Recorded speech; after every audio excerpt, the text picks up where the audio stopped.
Hello दोस्तों, कैसे हैं आप सब। स्वागत है आप सभी का कॉमिक वर्ल्ड चैनल पर। तो चलिए दोस्तों, शुरू करते हैं राज कॉमिक्स में बाकेलाल सीरीज़ का अगला कॉमिक विशेषांक, जादुई कान। संजय गुप्ता पेश करते हैं जादुई कान। इस क्षेत्र को कहते हैं अट्ठा चौक। यहाँ पर 8 राज्यों की सीमाओं का संगम होता है, जिनमें विशालगढ़ भी शामिल है। हे प्राणी जगत के समस्त देवी देवताओं प्रणाम। मेरा नाम कनकच्चा है, मैं एक ऋषि हूँ। जब मैं छोटा था तो मेरे बापू ने मेरा नाम ऋषि रख दिया। लोगों ने मुझे सचमुच का ऋषि समझकर दान दक्षिणा वस्त्र अन्न उपहार इत्यादि देने आरंभ कर दिए। ऐसी बढ़िया कमाई देख मैंने भगवा वस्त्र धारण कर लिए और सचमुच का ही ऋषि बन बैठा। मैं व्याधि नगर का रहने वाला हूँ। इस नगर के नागरिकों को एक शाप मिला हुआ है कि यहाँ का प्रत्येक नागरिक किसी न किसी व्याधि से ग्रस्त रहता है। जैसे कोई कोढ़ी है, कोई काना है, कोई अंधा है, कोई लंगड़ा है, कोई नकटा है। पुरुष होकर किसी की दाढ़ी मूछ नहीं उगती तो महिला होकर किसी की उगाती है। सारी कहानी ये है कि कोई भी नागरिक व्याधि से नहीं बचा हुआ। मैं ऋषि हूँ। मैंने सोचा नागरिकों का कुछ कल्याण किया जाए। हे देवी देवताओं, मैंने 11 लाख बार अपनी व्यथा आपको सुनाने का कठोर तप करने का निश्चय किया है। यह व्यथा इतनी लंबी है कि एक बार सुनाने में ही 1 माह लगता है, किंतु मैं 11 लाख बार अपनी व्यथा सुनाकर ही रहूँगा, ताकि आप प्रसन्न होकर व्याधि नगर के नागरिकों की व्याधियाँ हर लेवें। 400-500 वर्ष तो लग ही जाएंगे मुझे प्रसन्न होने में। तभी ऋषिवर ऋषिवर ऋषिवर, मैं घाघपुरी का राजा घाघ सिंह हूँ। मुझसे क्या काम है? क्या आप अपने प्राण बचावें? कृपया अपने प्राण बचावें। परंतु मेरे प्राणों को किससे खतरा है? व्याधि नगर का राजा कुबड़ा सिंह आपकी दाढ़ी मूछें उखाड़ने आ रहा है। क्या उसकी ये जरूरत? वो कह रहा था बड़ा कल्याणी बना फिरता है। दरअसल वो नहीं चाहता कि आपकी लोकप्रियता बढ़े। वो देखिए, वो तो 4 आदमियों को लेकर आ भी गए। ही मगर 4 आदमी किस लिए? वो चारों आपको पकड़ेंगे और तब राजा आपकी दाढ़ी मूछें उखाड़ेगा। मैं तो चला। ऋषि कनकच्चा कान का कच्चा है। किसी की कैसी भी बात पर तुरंत विश्वास कर लेता है। इसलिए मैंने उससे झूठी कह दिया, क्योंकि ऐसा करके मैंने ऋषि को अपने सबसे बड़े शत्रु कोबड़ा सिंह का शत्रु बना दिया। जबकि वास्तव में तो राजा कोबड़ा सिंह ऋषि से बेहद प्रसन्न है और उसके लिए मिष्ठान, हलवा, पूरी इत्यादि लेकर आ रहा है। राजा कोबड़ा सिंह को आते देखकर ऋषि के क्रोध का पारावार न रहा था। दुष्ट राजा मेरी भलाई का बदला बुराई से देना चाहता है। अभी मजा चखाता हूँ। तुरंती मंत्र पढ़कर अभी इसके रथ के पहियों को तोड़ता हूँ। पागलपंती, भभूतियाँ पंती, लट पतन पठ पटन पटंती, पहिए तुड़ंती, भूमि पर गिरंती। मंत्र की शक्ति से रथ के पहिए टूटकर रथ से अलग हो गए। आ मरा! महाराज को अतिशीघ्र नीम हकीम वैद्यशाला ले चलो। बड़ा आया था मेरी दाढ़ी मूछे नोचने। ऋषि कनकच्चा की इस विशेषता की चर्चा दूर दूर तक फैली हुई थी। नहीं, मैं ऐसा हरगिज़ नहीं होने दूंगा। कौन हो तुम? मैं एक चोर हूँ ऋषिवर। आज जब मैं सिपर सलार के घर चोरी के इरादे से घुसा तो मैंने उसे यहाँ आने की तैयारी करते पाया। सिपर सलार का कहना था कि व्याधि नगर से हमारी शत्रुता है, अतः वहाँ का कोई ऋषि हमारी सीमा रेखा पर बैठकर तपस्या नहीं कर सकता। अगर उसे तपस्या करनी है तो या तो वो हमारी सीमा के अंदर आकर हमारे राज्य की भलाई के लिए करे, अन्यथा अपने नगर में जाकर करे। और अब वो आपको यहाँ से खदेड़ने चला आ रहा है। उसकी ये मजाल! उसे पता नहीं कि तपस्या का प्रथम मंत्र जिस स्थान पर पढ़ा जाता है, अंतिम मंत्र भी उसी स्थान पर पढ़ा जाता है। मैं अभी चटंती मंत्र बोलकर उसे धूल चटाता हूँ। ऋषि ने चटंती मंत्र पढ़ा। मैंने चाटा चाट मसाला, वो चाटेगा धूल। फोम मारा। वो सिपाही तो मुझे पकड़ने आ रहे थे और मैंने इस कान के कच्चे ऋषि को उनके खिलाफ भड़काकर उनके मंसूबों को धूल में मिला डाला। बड़ा आया था मुझे खदेड़ने। ऐसा महाज्ञानी ध्यानी चर्चित ऋषि अट्ठा चौक पर विराजमान हो और उसकी चर्चा बाकेलाल तक ना पहुँचे, ये तो हो ही नहीं सकता। चल बेटे चेतक, और तेज़ दौड़। और मुझे शीघ्र अतिशीघ्र उस ऋषि के पास पहुँचा। तेज़ दौड़ने में चेतक को भला क्या आपत्ति थी? वो रहा ऋषि अट्ठा चौक पर। शीघ्र ही बाकेलाल ऋषि कनकच्चा के सम्मुख उपस्थित था। ऋषि को बाकेलाल का प्रणाम। कहो पुत्र, कैसे आना हुआ? ऋषिवर, मैं आपको सावधान करने आया हूँ।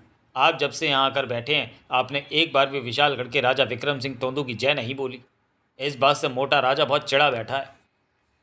उसके कान अपनी जय जयकार सुनने को तरस रहे हैं, इसलिए वो गरम तेल लेकर यहाँ आ रहा है। गरम तेल लेकर? मगर किस लिए? आपके कानों में डालने के लिए, ताकि तब आप चीखे चिल्लाएं और महाराज की जय जयकार करें। राजा विक्रम सिंह को तो मैं ऐसा मजा चखाऊंगा कि उसके साथ पुश्ते बहरी पैदा होंगी। कर मैं एक ऋषि पर अत्याचार होते नहीं देख सकता। मेरा कार्य आपको आगाह करना था, सो मैंने कर दिया। अब मैं जाता हूँ। ही। अबे ओ ऋषि, इसकी बात का विश्वास मत करियो। ही। तुम्हारा बहुत बहुत धन्यवाद बाकेलाल। खुद तेरा की हो राजा विक्रम सिंह, क्योंकि अब मैं फटंती मंत्र बोलकर तेरे कान की नसें ऐसी फाड़ूंगा कि फिर तू किसी की आवाज़ नहीं सुन पाएगा। महान पुरुषों के दर्शन करने व उनके सानिध्य से आत्मा की शुद्धि हो जाती है। तब तक ऋषि कनकच्चा फटंती मंत्र बोल चुका था। शुम साए फटंती घिरने आगे बढ़ंती, कागज फटंती वस्त्र फटंती, मंत्र बोलूं तो कान फटंती। फटंती किरणें विक्रम सिंह के कानों से टकरंती। ही आ फटंती किरणों से विक्रम सिंह के कानों की नसें फटंती। आ आ आ आ अरे महाराज, बिना साज के ही तान छोड़ दी। आ आ महाराज, तान बंद कर दीजिए, हाथी बिदक रहा है। च्याओ। अबे ओ मोटे, तान बंद कर, या फिर पूंछ की तरफ मुंह करके बैठ ताकि मैं तुझे पूंछ मार सकूं। बागेलाल ने छिपकर वह सुंदर दृश्य देखा। चाल कामयाब हो गई। अब दर्द के मारे चीख चीख कर जाएंगी मोटे की जान। मन ही मन प्रसन्न होता हुआ बांकेलाल जल्दी फिर राजा के सामने जा पहुंचा।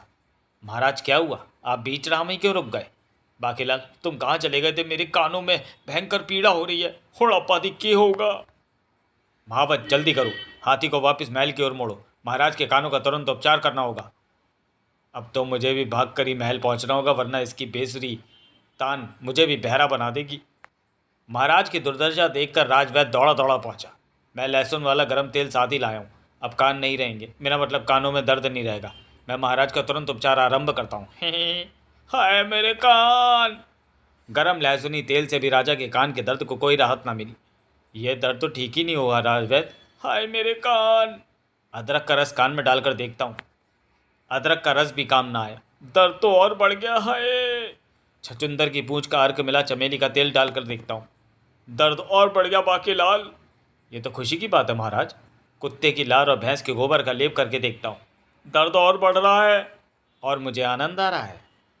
बकरी की मेंगनी, मुर्गे की बीट और घोले की लीद का अर्क कान में डालता हूँ, दर्द तो अभी भी नहीं गया।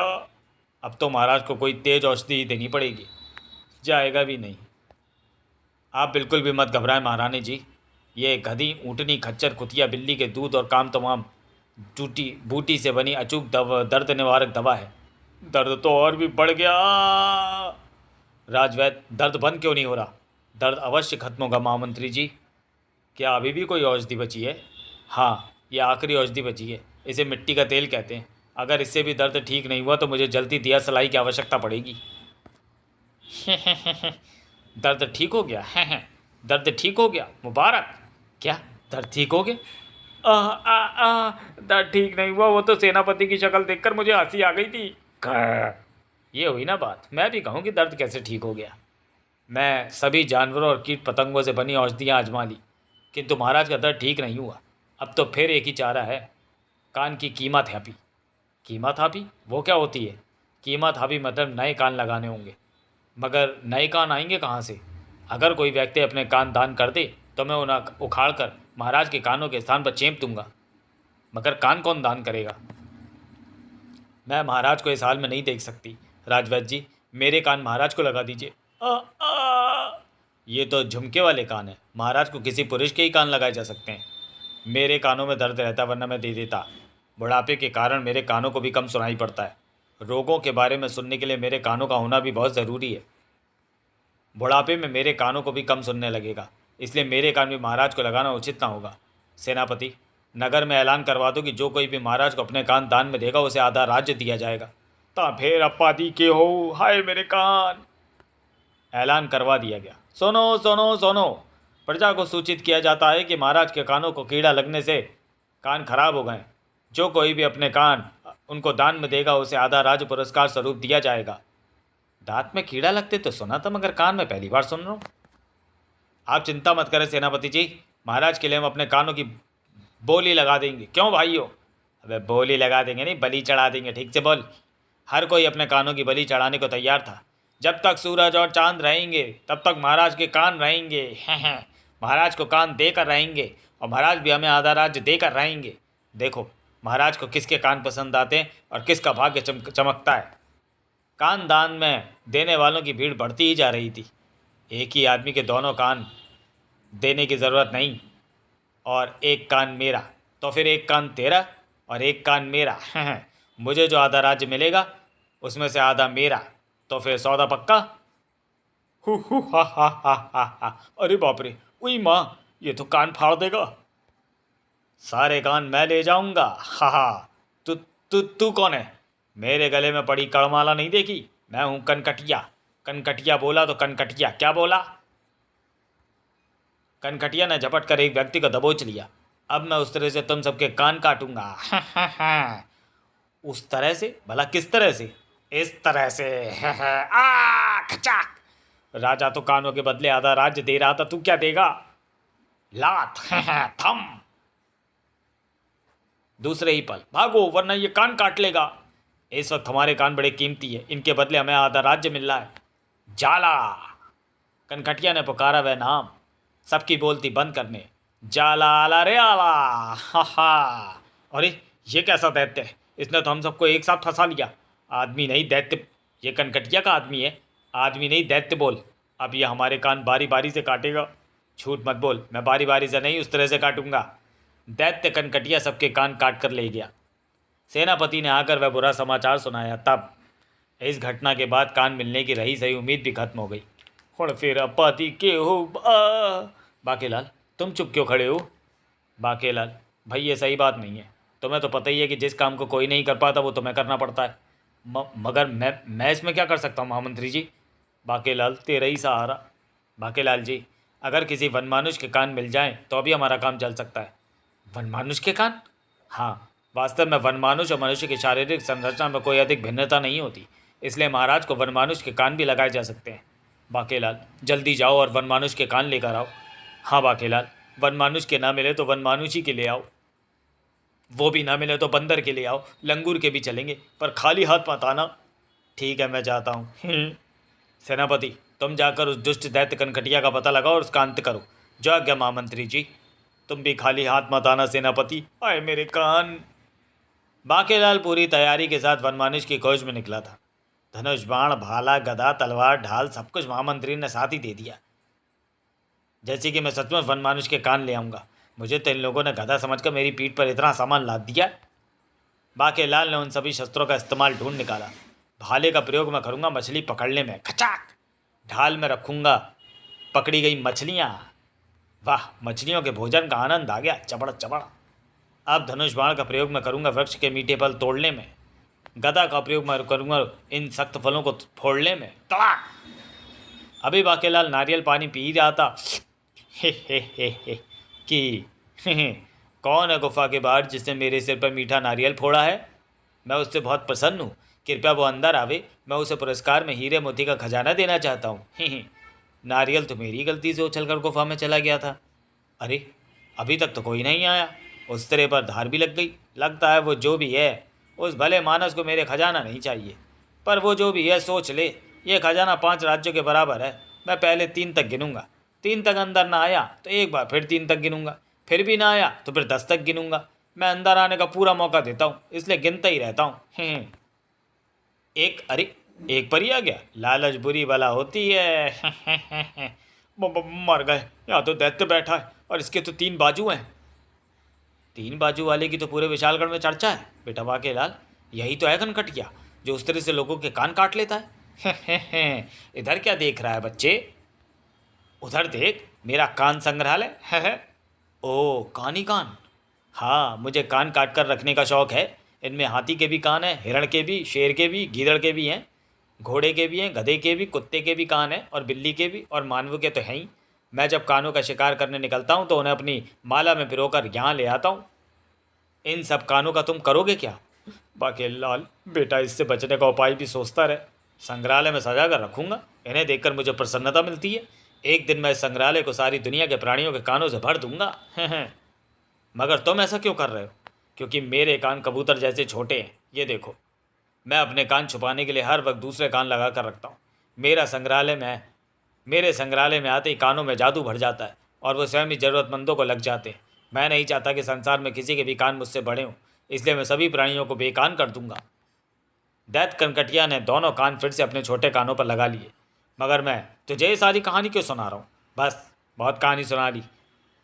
मैंने तुझे यहाँ खजाना देने के लिए नहीं, बल्कि तूने मुझे जो नारियल मारा था उसका बदला लेने और तेरे दोनों कान काटने के लिए बुलाया। अब मैं तेरे दोनों कान काटने आ रहा हूँ। मैं तो मोटे के लिए कानों की खोज में निकला था, मगर यहाँ तो लेने के देने पड़ने वाले हैं। बाकेलाल ने झपट कर दीवार से 2 कान उखाड़े और उन्हें दैत्य की आंखों पर फेंक मारा। दुष्ट, वहीं रुक जा। ओह, मेरे कानों का हमला मुझ पर ही। बाकेलाल जानता था कि दैत्य कनकटिया बहुत जल्दी उसके फेंके कानों को अपनी आंखों से हटा लेगा और तब खतरा भयंकर रूप से बढ़ जाएगा। उससे पहले मुझे भाग निकलना होगा। जाला, रोक उसे।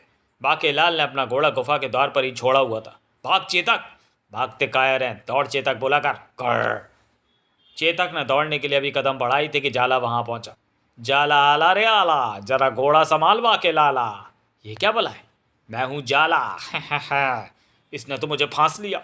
कमाल है, ये डर कर भागा हुआ तो अंदर से आ रहा था और हमला इस पर कर रहा है बाहर वाला। फिर ये अंदर से डर कर क्यों भागा? जाला ने बाकेलाल को घोड़े की पीठ से खींचकर हवा में उठा लिया। घोड़े, मुझे पकड़। पकड़ने के लिए हाथ कहाँ से लाऊं? मैं तलवार हूँ, तूने मुझे पकड़ा तो हुआ है, और जिसने मुझे पकड़ा हुआ होता है उसके सामने किसी की क्या मजाल कि उसे पकड़ सके। बाकेलाल, चला मुझे। अरे, ये तलवार मेरे हाथ में कहाँ से आ गई? बाकेलाल को पता ही नहीं था कि तलवार भी उसके हाथ में, उसके हाथ के साथ ही खिंचाई है।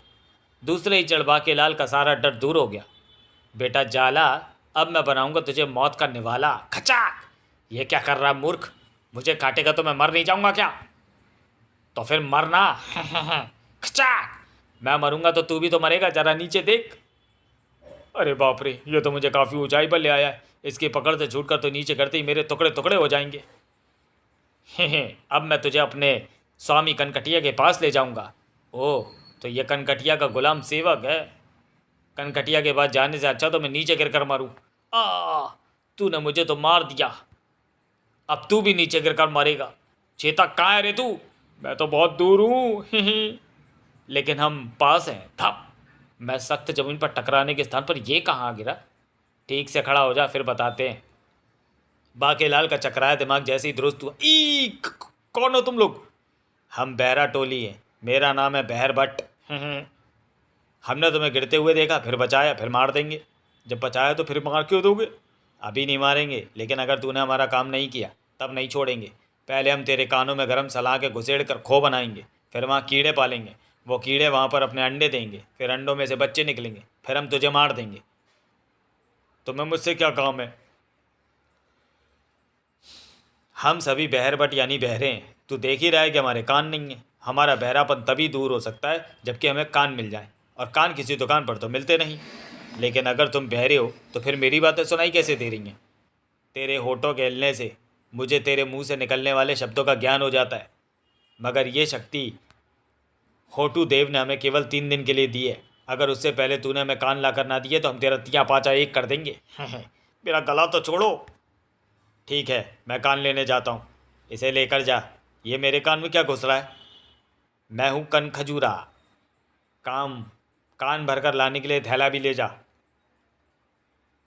अगर तू 3 दिन के अंदर हम सबके लिए कान नहीं लाया तो हमारा गुलाम कन खजूरा तेरे मस्तिष्क में घुसकर उसे खा जाएगा। अब तू जा, एक एक पल कीमती है। आसमान से गिरे खजूर में अटके। लेकिन तुझे घबराने की ज़रूरत नहीं है बाकेला, तुझे तो कानों के जखीरे का पता मालूम है। फोम मारा, कनकटिया की गुफा कानों से भरी पड़ी है। रुक जा बाकेलाल, जल्दी मत कर वरना मरेगा। कनकटिया तो खुद तेरे कान काटने के लिए तुझे ढूंढ रहा है। अरे हाँ, ये तो मैंने सोचा ही नहीं। मगर मुझे कनकटिया की गुफा से वो सारे कान लाने ही होंगे, वरना कान खजूरा मेरा मस्तिष्क खा जाएगा। बाकेलाल, एक काम कर, तू मुझे मार दे, उपाय मैं बताता हूँ। ही उपाय है गर्मा गर्म तेल, बोल, कान में डालेगा? बाकेलाल शीघ्र ही कनकटिया की गुफा के निकट जा पहुंचा। गुफा में घुसने से पहले मुझे ये निश्चित कर लेना होगा कि कनकटिया गुफा में है या नहीं। कनकटिया की मौजूदगी पता करने का वही पहले वाला तरीका आजमाता हूँ। बाकेलाल ने नारियल गुफा में उछाल फेंका। अगर कनकटिया गुफा में होगा तो 3 तक की गिनती गिनने की बात कहकर मुझे अंदर आने को कहेगा। गुफा के अंदर कोई हरकत नहीं हुई, इसका मतलब गुफा में कनकटिया नहीं है। परंतु गुफा में प्रवेश करते ही बाकी ठिठक कर रुक गया। ये तो अंदर ही उपस्थित है। तो फिर नारियल का स्वर सुनकर उठा क्यों नहीं? ओह, इस समय इसने अपने कान उतार रखे हैं, जिनसे इसे नारियल गिरने की आवाज़ सुनाई नहीं दी। वो मारा। यही अवसर है बाके, जल्दी से कान थैले में इकट्ठे कर ली। शीघ्र ही बाकेलाल ने कान संग्रहालय के सभी कान थैले में भर लिए।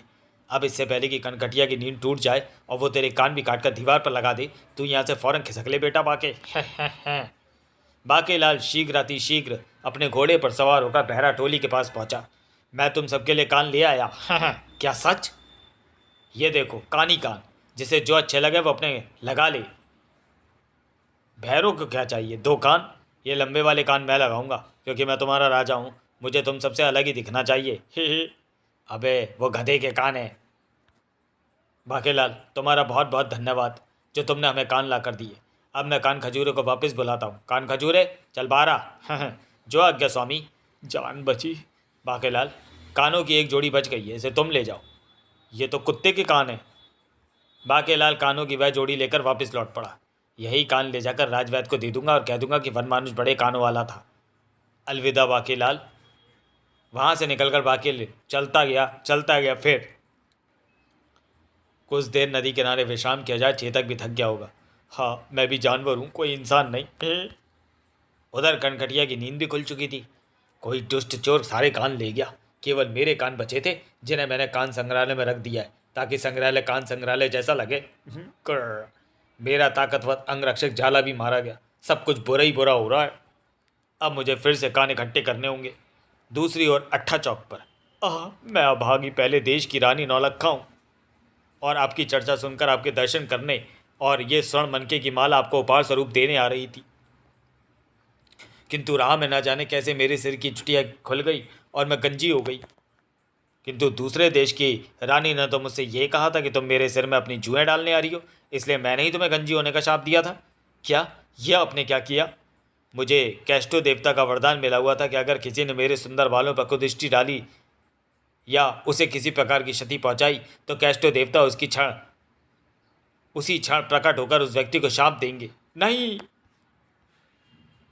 ही है, ऐसा ही है, यही है केश के देवता कैस्टो देवता। प्रणाम कैस्टो देवता। मुझे देखते ही एक तो तूने प्रणाम किया, फिर तू ऋषि भी है, इसलिए मैं तुझ पर क्रोध नहीं कर सकता। तेरा कसूर यह है कि तू कान का कच्चा है, लोगों की छोटी मोटी बातों पर फट से यकीन करके दूसरों का हित कर देता है। यह कैस्टो देवता की वाणी केवल ऋषि को ही सुनाई दे रही थी। सारा कसूर तेरे कानों का है, जो बुरा सुनते हैं, इसलिए मैं इन्हें ऐसी शक्ति देता हूँ कि जो कोई भी तुझे कुछ कहेगा तू उसका उल्टा सुनेगा, और उल्टा सुनने वाली बात भी मेरे अदृश्य होते ही तू भूल जाएगा। पर मेरा की हो पुत्री, जा। 30 दिन तक रोजाना जंगल में विचरते निकट से खूंखार भालू के दर्शन करने से तेरी मनोकामना अवश्य ही पूर्ण हो जाएगी, यानी तुझे पुनः केशों की प्राप्ति होगी। इसी के तहत कैस्टो देवता भी अंतर्धान हो गए। मैं भी पहले देश की रानी से बदला लूँगी। ऋषिवर, पहले देश की रानी आपकी आंखें फड़वाना चाहती है। कैस्टो देवता के वरदान के फलस्वरूप रानी नौलक्खा के मुंह से निकले शब्द ऋषि के कानों तक पहुँचते पहुँचते बदल गए। ऋषिवर, पहले देश की रानी आपकी आंखों में सोने की सलाई से सुरमा डालना चाहती है। ओह अच्छा, ये तो बहुत अच्छी बात है। हे, मैंने ऋषि को भड़का दिया। अब मैं चलती हूँ। मैं पहले देश की रानी को वरदान देता हूँ कि उसकी आंखें संसार में सबसे सुंदर हो जाएं। मगर ऋषि कनकच्चा का दुर्भाग्य, ये कान मुझे देते ऋषि के बच्चे। कच्चा। मुझे जब भी दर्द होता है तो मैं बेहोश हो जाता हूँ। ये कान मैं लगाऊंगा। कानों, चलो मेरे कानों से जुड़ जाओ। चिपक चिपक। थकावट के कारण बाकेलाल की नींद भी जरा देर में टूटी। बाकेलाल उठता क्यों नहीं? कब से उठा रहा हूँ, वो ले जा रहा है। क्या बात है चेतक? ओह, शायद मैं गहरी नींद में चला गया था। बाकेलाल उधर देख, वो ले जा रहा है। अरे मेरे कान कुत्ता ले जा रहा है। फाँ फाँ कर। मैं कब से सूंघता हूँ अपनी कुतिया के कान ढूंढ रहा था, जिन्हें कनकटिया काट कर ले गया था। अरे रुक जा। अरे ये मानव कान छीनने मेरे पीछे भगा रहा है, भागो। वो तो भाग गया। चेतक, तूने मुझे पहले क्यों नहीं जगाया? कब से तो कह रहा हूँ कि वो ले जा रहा है। अब क्या होगा? मैं खाली हाथ महल नहीं लौट सकता। तो फिर वापस जा कनकटिया की गुफा में। अरे हाँ, कनकटिया सोते समय अपने कान उतार देता है। अब मुझे वही कान प्राप्त करने होंगे। बाकी ने तेजी के साथ घोड़ा वापस दौड़ाया। कनकटिया के कान प्राप्त करने के लिए यह आवश्यक है कि वो मुझे सोता हुआ मिले। बाकेलाल का भाग्य अच्छा था जो उसे कनकटिया सोता ही हुआ मिला। कनकटिया सो रहा है और सोते समय उसने अपने दोनों कान भी उतार रखे। जो अब मेरे काम आएंगे। कान तो मुझे मिल गए, अब भाग बेटा बाके। चेतक भागा। चेतक भाग, अब सीधे महल पहुंचकर रुकियो। बाकेलाल द्वारा कान ले आने का समाचार सुनते ही चारों ओर हर्ष की लहर दौड़ गई। क्या बाकेलाल कान लेकर आ गया? हाय मेरे कान। तो फिर कान सिलने के लिए मैं सुई में धागा डालता हूँ और महाराज के पुराने कान काटने के लिए चाकू की धार तेज करता हूँ। बाकेलाल कान लेकर अंदर आ गया। बाकू, मेरे प्यारे बाकू, कान किधर है? ये रहे। राजवैद्य, कान आ गए, जल्दी लगा। कान तो लग भी गए महाराज। इसी के साथ मेरा दर्द ठीक हो गया। कान काटने और सिलने की भी आवश्यकता नहीं पड़ी। ये तो जादुई कान है। मैं तो तुक्का भिड़ा रहा था, पता नहीं सिलने के बाद भी दर्द ठीक हो पाता या नहीं। तभी सेनापति भी दौड़ा आया। अरे सेनापति, तुम तो कनकटिया की तलाश, तुम्हें तो कनकटिया की तलाश में भेजा था। हाँ, मैं कर तो उसी की तलाश रहा था, मगर ये मिल गए। महाराज, शत्रु देश का राजा शत्रु सिंह हमसे संधि करना चाहता है। मगर वो कान थे ऋषि कनकच्चा के कान। जहाँ तक पहुँचते पहुँचते सेनापति के शब्दों का अर्थ बदल गया। महाराज, शत्रु देश का राजा शत्रु सिंह हमसे युद्ध चाहता है। युद्ध चाहता है? तो हमने भी अपने हाथों में चूड़ियाँ नहीं पहन रखी? गौर। राजा विक्रम सिंह को तलवार लेकर अपनी ओर बढ़ते देखकर बचाव के लिए बेचारे राजा शत्रु सिंह को भी अपनी तलवार खींच लेनी पड़ी। महाराज, मैं तो मैत्री चाहता हूँ। शत्रुता चाहता है तो चक शत्रुता का आनंद। अरे कोई इस मोटे को समझाओ। मैं मित्रता चाहता हूँ, मैं संधि करने आया हूँ। युद्ध करने आया है तो आ युद्ध कर। ये मोटे को अचानक क्या हो गया? सेनापति हैरानी से चीख पड़ा। महाराज, ये आप क्या कह रहे हैं? राजा शत्रु सिंह से हमारी पुरानी शत्रुता है। आज ये उसे मित्रता में बदलने आए हैं। हमारी इससे पुरानी मित्रता है तो फिर आज ये शत्रुता निभाने क्यों आया है? मेरी तलवार टूट गई, अब तेरा सिर भी कटेगा। बाकेलाल, महाराज को ये अचानक क्या हो गया? ये तो राजवैदी मुआयना करके बता सकते हैं महारानी जी। राजा विक्रम सिंह राजा शत्रु सिंह को दूर तक खदेड़ कर वापस लौटा। महाराज, आपको राजा शत्रु के साथ ऐसा व्यवहार नहीं करना चाहिए था। ऐसा व्यवहार करना चाहिए था? ऐसा ही तो किया है सेनापति। फिर तुम ये बात मुझे क्यों बता रहे हो? चलो जल्दी से राज दरबार की कार्रवाई आरंभ करो। आज हमें हत्या के एक अपराधी का न्याय करना है। अपराधी विक्रम सिंह को देखते ही उनके पाँव में लौट आया। अच्छा, लौट गया। क्षमा महाराज, यह अपराध मुझसे अनजाने में हुआ। मैं तो हिरण पर तीर चला रहा था, मगर वो धोबन को जा लगा। ओह, तो यह अपराध तूने जानबूझकर किया है? धोबन पर तीर चला रहा था और तीर हिरण को जा लगा। विक्रम सिंह को ऋषि कनकच्चा के कानों के कारण सब कुछ उल्टा पुल्टा सुनाई दे रहा था। यानी कि तीर धोबन पर ही चलाया गया। हम उसे फांसी की सजा सुनाते हैं। ले जाओ इसे, कल सुबह फांसी दे देना। नहीं, मैं निर्दोष हूँ। न्याय प्रक्रिया जारी थी। महाराज, इसके मवेशी मेरा खेत चर गए। मुझे 100 स्वर्ण मुद्राओं का हर्जाना दिलाया जाए। तुम्हारे मवेशी इसका खेत चर गए और तुम खुद ही जुर्माना देने की बात कर रहे हो? वाह, ये तो बहुत अच्छी बात है। इसे 100 मुद्राओं का जुर्माना दे दो। महाराज को क्या हो गया बाकेलाल? ये तो सब उल्टा पुल्टा कर रहे हैं। वो मैं लगता है कान का दर्द महाराज के मस्तिष्क तक पहुंच गया है और वो धीरे धीरे विक्षिप्त हो रहे हैं। बाकेलाल, ये सारा संकट तभी से उठ खड़ा हुआ है जब से महाराज ऋषि कनकच्चा के दर्शन करने को गए थे और कान के दर्द के कारण बिना दर्शन किए ही लौट आए। ओह बाकेलाल, तुम ऋषि कनकच्चा के पास जाओ और आदरपूर्वक उन्हें यहाँ लेकर आओ। शायद उन्हीं के प्रताप से महाराज ठीक हो जाए। जैसी आपकी आज्ञा महारानी जी। मैं भी जाता हूँ।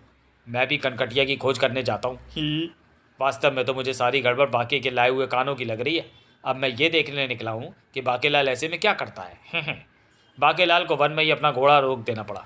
ओ नहीं, मुसीबत ने फिर से रास्ता रोक लिया। बाकेलाल, केवल तुझे मेरे कान संग्रहालय का पता था। तूने ही कान चुराए होंगे। बता, सारे कान कहाँ हैं? देखो, मजबूरी में मुझे बिल्ली के कान लगाने पड़े हैं। सारे कान तो मुझे नहीं पता, मगर तुम्हारे कान कहाँ हैं ये मैं तुम्हें अवश्य बता सकता हूँ। अरे, ये तो कनकटिया है। मेरे पहले वाले कान तो चूहे को उतर गए थे। बाद में मैंने ऋषि कनकच्चा के कान काट कर लगा लिए थे। लेकिन तुझे कैसे पता कि वो कान कहाँ हैं? ओह, तो वो कान ऋषि कनकच्चा के हैं। अगर मैं ये बात ऋषि कनकच्चा को बता दूँ तो ऋषि क्रोधित होकर राजा को भस्म कर डालेगा। मन ही मन को सोचता हुआ बाकेलाल कनकटिया से बोला, कनकटिया, मैंने उस चोर को देखा था, लेकिन ऐसे अगर मैं सारी बात बताऊंगा तो तुम्हारी समझ में नहीं आएगी। सारी घटना मुझे वैसी ही करके दिखानी होगी जैसे कि हुई है, और इसलिए अब हमें तुम्हारी गुफा में चलना होगा। ठीक है, चलो। बाकेलाल कनकटिया के साथ कहाँ जा रहा है? बाकेलाल कनकटिया के साथ उसकी गुफा में पहुँचा। कनकटिया, जब मैंने कान के चोर को देखा उस समय तुम वहाँ सो रहे थे। तुम वहाँ जाकर सो जाओ। उस वक्त तुम गहरी नींद में थे। अपनी आंखें कसकर बंद कर लो और गहरी नींद में सोने की चेष्टा करो। ठीक है, मुझे तो लेटते ही गहरी नींद आ जाती है। तुम जब वहाँ सो रहे थे तब एक चोर आकर चुपके से तुम्हारे कान उठाकर भाग गया था। मैं भाग कर दिखाता हूँ कि वो कैसे भागा था। बाकेलाल गुफा से निकल भागा तो फिर चेतक पर सवार होकर सीधा ऋषि कनकच्चा के पास पहुंचकर ही रुका। ऋषिवर, आपके कान कनकटिया से राजा विक्रम सिंह ने कटवाए थे क्या? मैं समझ गया, उसके कानों में मैंने ही दर्द पैदा किया था, इसी का बदला लेने के लिए उसने मेरे कान कटवाए होंगे। अगर आपको मेरी बात पर कोई संदेह है तो चलकर देख लें, राजा ने आपके कान अभी भी लगा रखे। तेरा घोड़ा ले जाऊं? हाँ हाँ, अवश्य ले जाओ। हे राजा विक्रम सिंह, ये तूने अच्छा नहीं किया। बाकेलाल की प्रत्येक हरकत पर सेनापति की नज़र थी। ये बाकेलाल कर क्या रहा है? अब आएगा मज़ा। बाकेलाल इतना प्रसन्न क्यों हो रहा है? अवश्य इस बात में कोई भेद है। बहरा टोली विशालगढ़ पहुंची थी। हमारे कानों में हमारी शक्ति थी, हम अपने कानों से सोचते थे। एक दिन हमने अपने सम्राट कानू की गद्दी छीनने के लिए उस पर आक्रमण कर दिया। आक्रमण विफल हो गया। कानू ने हम सबके कान काटकर हमें देश निकाला दे दिया।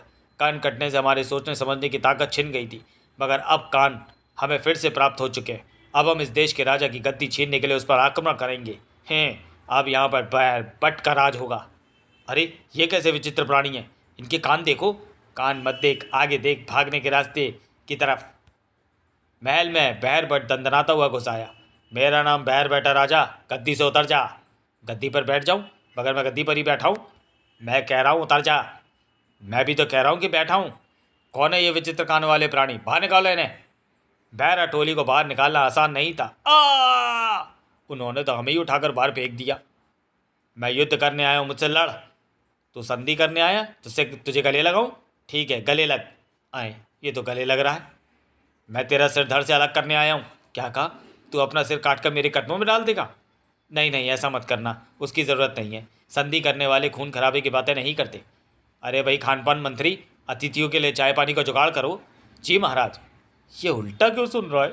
राजा की तुम सीधा सुन। उल्टा सुनूं? मजाक ना कर। और चाय, नमक पारे और मीठे तोशों का आनंद लो। आए, ये तो चाय नाश्ता करा रहा है। और चाय नाश्ता करते ही ये क्या, कानों से धुआं निकलने लगा? हमारे भी। ओह, लगता है हमने शत्रु का नमक चख लिया है। हमें उल्टे देवता का शाप मिला हुआ था कि जब कोई मेरी बातों का उल्टा अर्थ लगाएगा और उसी समय हम शत्रु का नमक भी चख लेंगे तो हम धुआं बनकर उड़ जाएंगे। अब जो कान हमें बाकेलाल ने दिए थे वो वापस उन्हीं प्राणियों को मिल जाएंगे जिनके हैं। अरे ये तो धुआं धुआं हो रहे हैं। बाकेलाल ने इनको कान दिए, मगर उसके पास इतने सारे कान कहाँ से आए? हुड़पाद्या को की हो, ये कमाल कैसे हो गया? तभी राजा विक्रम सिंह, तूने कनकटिया से मेरे कान कटवा कर अच्छा नहीं किया। ऋषि कनकच्चा, मगर इस वक्त तो ये कनकटा लग रहा है।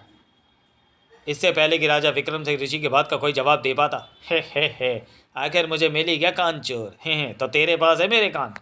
कान चोर? ये कान तो बाकेलाल लाया था और ये दुष्ट यहाँ भी आ गया, मगर ये कान तो मेरे हैं। दुष्ट राजा, अब सबसे पहले तो मैं तेरे कानों पर एक झापड़ रसीद करूंगा, बाद में कनकटिया को मजा चखाऊंगा। हे ताक! इसी के साथ दैत्य कनकटिया बुरी तरह से तड़प उठा। ऋषि के बच्चे, ये तूने क्या किया? मुझे झापड़ देवता का शाप मिला हुआ था कि मेरे उखाड़े हुए कान अगर कोई दूसरा लगा लेगा और उस व्यक्ति को अगर उन्हीं कानों का मालिक एक झापड़ मारेगा तो मेरी मृत्यु हो जाएगी और वो कान भी वापस उसी व्यक्ति को मिल जाएंगे और उन कानों की सारी बीमारियां और शाप भी कट जाएंगे। कनकटिया के मरते ही विक्रम सिंह के कान उतर कर जा लगे ऋषि कनकच्चा को। मेरे कान मुझे मिल गए। यहाँ क्या हो रहा है? ऋषि ने अभी तक मोटे को जलाकर भस्म नहीं किया। बाकेलाल आ गया। अरे कनकटिया भी यहाँ मरा पड़ा है। महाराज, बाकेलाल कनकटिया से मिला हुआ है। सेनापति, तू अपनी जुबान बंद रख, क्योंकि तुझे पता ही नहीं कि यहाँ पर क्या हुआ है। क्या मतलब? फिर जब राजा विक्रम सिंह ने अपनी बात का मतलब उसे समझाया तो सेनापति के साथ साथ बाकेलाल ने भी अपना सिर पीट लिया। पीड़ा गर्क सत्यानाश। बाकी देवपुच्ची, मुझे भी अकल आ गई कि सुनी सुनाई बातों पर एकदम विश्वास कर लेना मूर्खता होती है। बात की सच्चाई को परख कर ही कोई कदम उठाना चाहिए। आज से मैं अपना नाम कनपक्का रखता हूँ। बोलो ऋषि कनपक्का की जय। समाप्त। तो चलिए दोस्तों, वीडियो को यहीं समाप्त करते हैं और मिलते हैं बाकेलाल सीरीज़ के अगले कॉमिक विशेषांक बाकेलाल और भोकाल में। तब तक के लिए धन्यवाद।